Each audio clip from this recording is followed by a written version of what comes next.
like many pastors nowadays, I'm also busy looking at possibilities of creating an online platform by which people who love Jesus can hang out together and learn to live and love.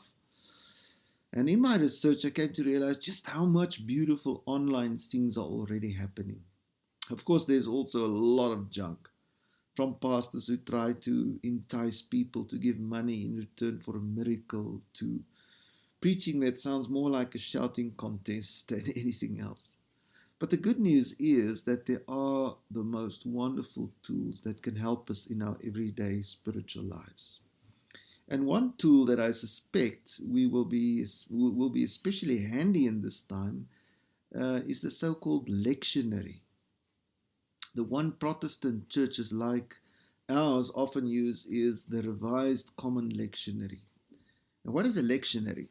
A lectionary is a set of readings from the Bible for use in Christian worship and personal devotions, and it makes provision for the liturgical year with its pattern of festivals and season, things like Advent and Christmas and Lent and Easter, Pentecost, and so on. So every Sunday, a new set of readings are given for the week. And then each set contains a reading from the Old Testament, the Gospels, the New Testament, letters, and also from the Psalms. It also runs in a 3-year cycle, which we call year A, B, and C, with the result that the same readings are repeated every 3 years. So, for instance, year A begins on the first Sunday of Advent. Remember, that's at the end of our year. So the first Sunday of Advent in 2016, and then the next year A begin in 2019 and 2022 and so on. And then year B begins on the first Sunday of Advent in 2017, and then 3 years later in 2020, and then 3 years later in 2023. And then year C begins on the first Sunday of Advent in 2018, and then again in 2021, and then again in 2024. And so, therefore, we are currently in year A that started on the first Sunday of Advent. Remember, that was about the 1st of December 2019. And so we are running in that year. Now, how does this help us? It helps us in 3 ways. First of all, it guides us in reading the Bible in a structured way.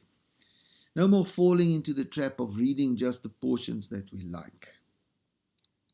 Secondly, it helps us to celebrate the festivals of the church in a more meaningful way. Sometimes we forget about the fact that there's a sort of a cycle of, and that we must go through. We go through Advent, the time before Christmas, and then we go through Christmas, and then after Christmas we have a couple of few months that we go on, and then we start doing Lent, and we go through Good Friday and Easter Sunday, and eventually we end the liturgical year with Pentecost.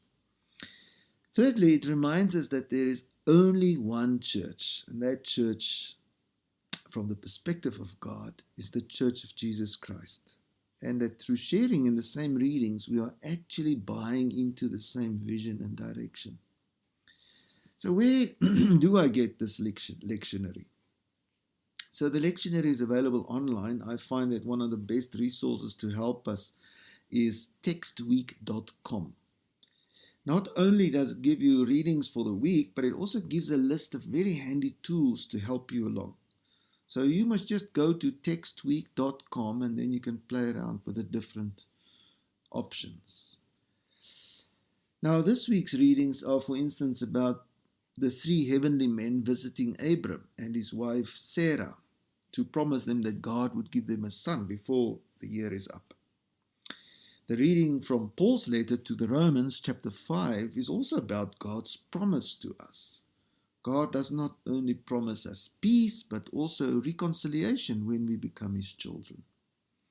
And in Matthew 9, Jesus fulfills his promise to his disciples and let them go out to become fishers of men. And both readings from the Psalms are also about promise, God's promise, and that we can build on God's promise. That even if we go through difficult times, we can know that God will fulfill his promise. Psalm 100, which I will leave with you as my choice of reading for today, goes like this. Shout for joy to the Lord, all the earth. Worship the Lord with gladness. Come before him with joyful songs. Know that the Lord is God. It is he who made us, and we are his. We are his people, the sheep of his pasture. Enter his gates with thanksgiving and his courts with praise. Give thanks to him and praise his name.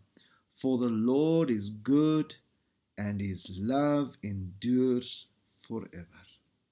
His faithfulness continues through all generations.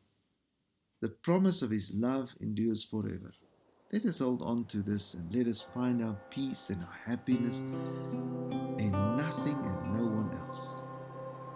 Have a blessed Sunday and go and play a little bit on textweek.com.